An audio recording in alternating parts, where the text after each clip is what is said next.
की बिल्डिंग साधारण झुकलेली आहे दुसऱ्या बिल्डिंगवरती. फायर ब्रिगेडची एक हेजमॅट व्हॅन आणि एक फायर इंजिन ऑलरेडी घटनास्थळी आहे.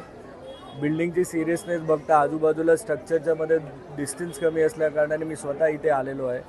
बघितलं असता तर जवळजवळ 50% लोकांनी ऑलरेडी लॉक लावून एक तर ते कामावर गेले असू शकतात किंवा ते स्वतः रिकामे झालेत. काही लोकांना आम्ही बाहेर काढलेलं आहे. आणखी आवाहन करतो लोकांना की ते रिकामी त्यांनी करून घ्यावी. सुरक्षिततेचा उपाय म्हणून आम्ही हे करतोय. रूम आम्ही मोजलेले नाही आहेत. आम्ही साधारण 50% अंदाजे तुम्हाला सांगतो की रूम्स खाली केलेले आहेत. ही स्ट्रक्चरली स्टेबल आहे की नाही हे स्ट्रक्चरल ऑडिटर स्ट्रक्चर ऑडिट करतील.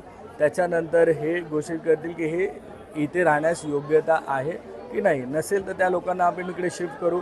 वॉर्ड ऑफिसरमार्फत निवारा केंद्रामध्ये आपण शिफ्ट करू आणि त्यांची राहायची आणि जेवणाची सोय आपण महापालिकेतर्फे करू.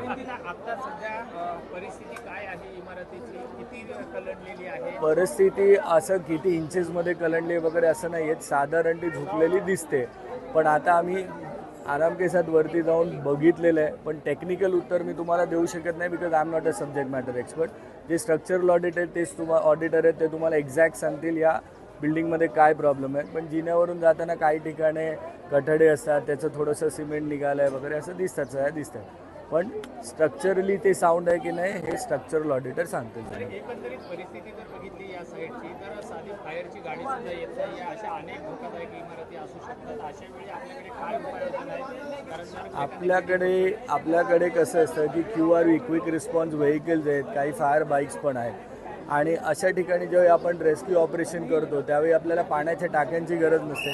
आपल्या फायर इंजिनमध्ये पाण्याच्या टाक्या त्या जास्तीत जास्त जवळ येणं गरजेचं असतं. त्याच्यामध्ये आमच्याकडे रेस्क्यू इक्विपमेंट जे ते आम्ही जरी लांब जरी उभी केली तरी आम्ही लवकरात लवकर इकडे रेस्क्यू ऑपरेशन स्टार्ट करू शकतो. आता मला येताना ट्रॅफिक लागतेच. तिथे या शहराची भौगोलिक परिस्थिती बघितल्या सर्वत्र हा प्रॉब्लेम आहे. परंतु आम्ही येऊ शकतो या इमारतीपर्यंत. रेस्क्यू असं आपण त्यांना म्हणणार नाही. आपण त्यांना खाली केलेलं आहे. कोणी अडकलेलं नव्हते. आम्ही आवाहन करून त्यांना खाली केलेलं आहे.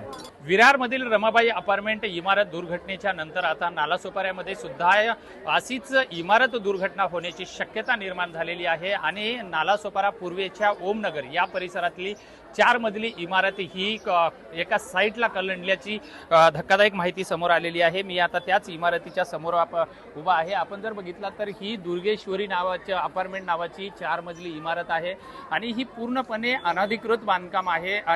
ही इमारत जवळपास 10 ते 12 वर्षापूर्वीची इमारत आहे. आपण जर बघितलात तर ही इमारत जर 2 इमारतीच्या आतमधला जर भाग बघितला तर ही एकमेकाला एका साईटला कलंडलेली ची इमारत आहे. आणि ही या इमारतीची दुर्घटना कळतात या ठिकाणी वसई विरार महानगरपालिकेचे अग्निशमन दलाचे जे जवान आहेत हे या ठिकाणी घटनास्थळी दाखल झालेले आहेत.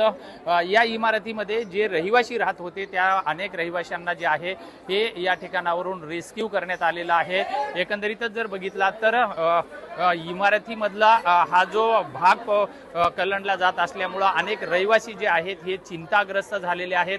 कारण हा जो परिसर आहे हा परिसर पूर्णपणे अनधिकृत इमारतींनी व्यापलेला परिसर आहे. या ठिकाणी साधं चालणं सुद्धा कठीण होत आहे. अशा परिस्थितीमध्ये जर ही इमारत जर पूर्णपणे कोसळली तर या ठिकाणी अनेक रहिवाशांचा जीव जो आहे हा धोक्यात येण्याची शक्यता निर्माण झालेली आहे. त्यामुळं अग्निशमन दलाच्या जवानांनी या ठिकाणी सुरक्षाच्या दृष्टिकोनातून या ठिकाणच्या काही रहिवाशांना जे आहे बाहेर काढण्यात यश मिळवलेलं आहे. मात्र आता जरी ही सध्या इमारत कलंडलेली असली तरीही उद्या जर या ठिकाणी जोरदार पाऊस या ठिकाणी सुरू झाला तर या इमारतीची मोठी दुर्घटना होण्याची शक्यता आहे. विजय गायकवाड, TV9 मराठी, नालासोपारा.